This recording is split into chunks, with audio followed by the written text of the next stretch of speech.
If you were looking at the latest re-release of Persona 5 Royal thinking it was just a port of the PS4 version on modern consoles, you could be forgiven, as the marketing for Persona 5 Royal in the West has been more focused on that than the performance of this re-release. In Japan, however, this version of Persona 5 is called Persona 5 the Royal Remaster for a good reason. As well, it hasn't been done completely from the ground up, it has been put up to 60 frames per second that makes it feel smoother than ever, and that combined with the sharp appearance on PS5 truly makes me want to play through it all again, as it made me notice more from its cinematic cutscenes, making it feel like the ultimate version of Persona 5, even compared to Persona 5 Royal on PS4 that was already meant to be just that. If you're looking for something to give you that itch to play Persona 5 again, the small but beautiful looking updates to this new version could definitely be the thing to do it, and has for me, as it continues to remind me of a JRPG I loved but in a more beautiful form that's new home on modern consoles makes it exciting to play through again.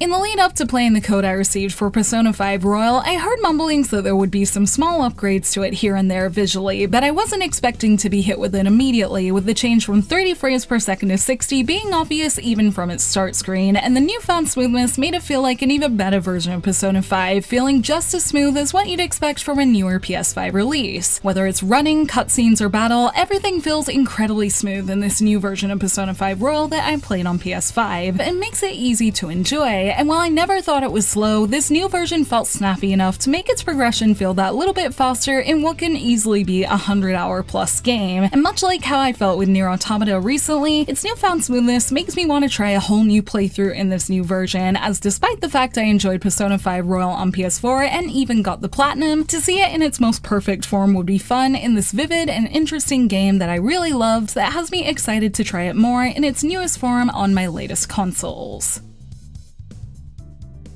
This was also my first time revisiting Persona 5 Royal since I got its platinum back when many of us had to be home a couple of years ago, and while I don't have the wealth of time to be at home and sink my teeth into it as I did then, it certainly made me want to, as I enjoyed its new beauty and slick gameplay in its latest form. I was reminded of its slower pacing too, with its opening hour compared to the recent re-release of Nier Automata that I tried being slower, and while it does get some action in to let you know what its gameplay is like, it also gives a good indication of how much story you can expect to witness in it too, with plenty of cutscenes to let you know exactly what's going on before you take down enemies, and the little things you do in between foreshadowing the small things you'll do between story moments that are a good introduction to the many things that make up this world. Persona games are naturally big undertakings, so I don't think I'll get into the full campaign anytime soon, but I love that when I do, I know I can experience it in its best form. Things like its social mechanics or its royal extras like the card game Tycoon are things I look forward to getting back to, along with the fact that I want to finish it in Japanese someday that will likely see me pick up its Switch version as well. And with the good introduction I've had to its latest remaster in this new version, I have confidence that time will be as good as it can be on the system, as the PS5 version of Persona 5 has me feel like it's the best it can be for that, and I hope other systems will follow suit too.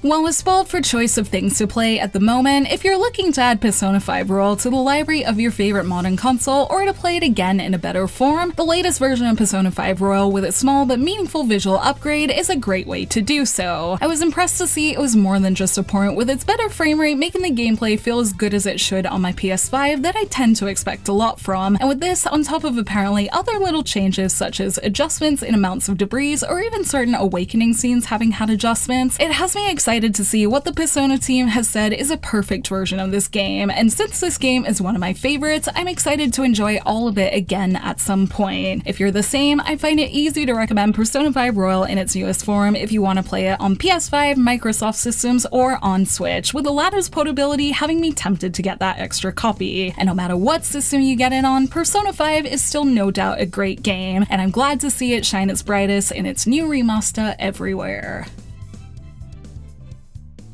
Thank you for watching this video. Let me know in the comments below if you're going to try Persona 5 Royal again and if you tried the original versions. You can like and share this video if you enjoyed it, subscribe to my channel for more JRPG content like this, and ring that bell to get notifications on whenever I post so you don't miss a thing. You can check out more videos here, and you can find me on social media on Twitter, Facebook, and Instagram, all at JRPG Jungle. Links to those will be in the description below. Thank you to Sega and Atlus for the code, and until next time, thank you, bye!